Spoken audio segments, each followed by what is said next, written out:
Hi, my name is Emma Boorboor, and I'm the Seattle field organizer for Food and Water Watch.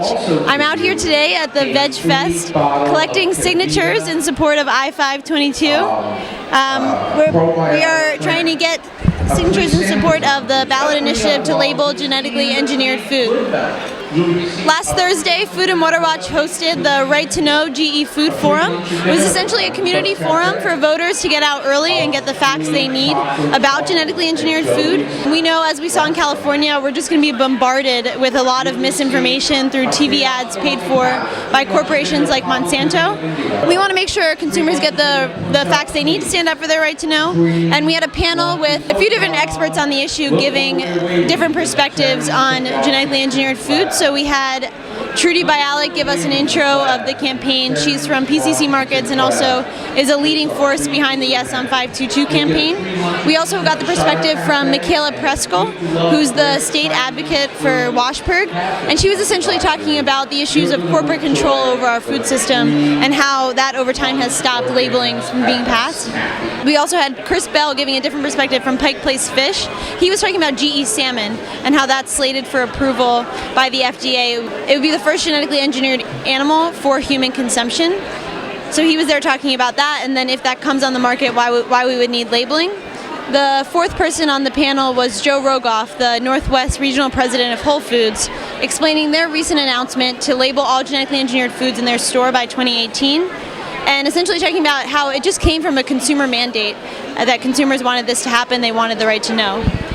It was an amazing turnout to the forum. We had about 100 people from Seattle, and we at this forum, and then we also had forums in Vancouver, Spokane, and Bellevue that also had about 100 attendees each. For this campaign here in Washington, we really wanted to take a lesson from what happened with Prop 37 in California that lost by such a narrow margin. We know that the public is behind us on this initiative and on this issue in large numbers, but that support is going to continue to be basically atrophied by just a media blitz of misleading information paid for by agribusiness corporations like Monsanto. They purposely try and confuse people about what the initiative is about. And just bombard people with misinformation.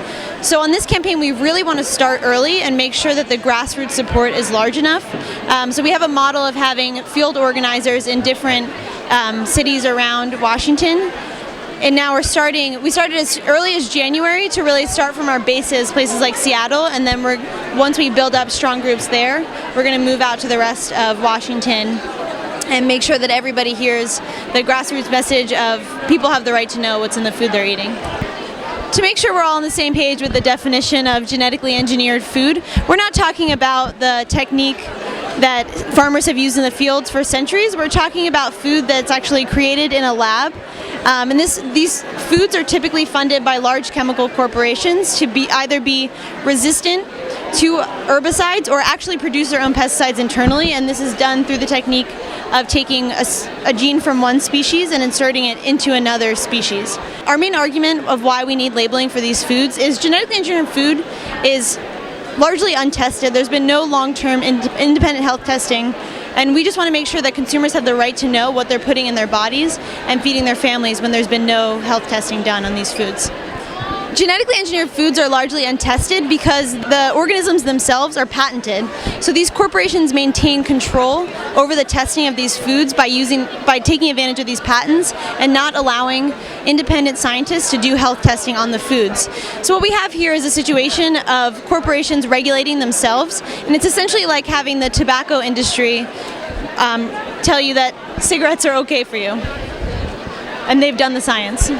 The bottom line here is that genetically engineered foods are largely untested and potentially unsafe, and we want to make sure that consumers have the right to know, because they deserve the right to know what they're eating and feeding their families. It was so crucial here in Washington that we got here early after the initial signature gathering phase, because that's also what they saw in California, that there was just a huge drop-off of involvement between the period of getting this issue on the ballot and then actually the get out the vote period in the fall. But there's all these people here in Seattle, in Bellevue, in Vancouver, and Spokane that are just really just excited to work on this issue, and by getting here early, we've kept the momentum going, and we've kept this issue being something in the front, the front page of the news, and it's being talked about just by the process of neighbor to neighbor. Thanks everybody for watching, and make sure to vote yes on I-522 in November. We're talking about food that's created in a lab.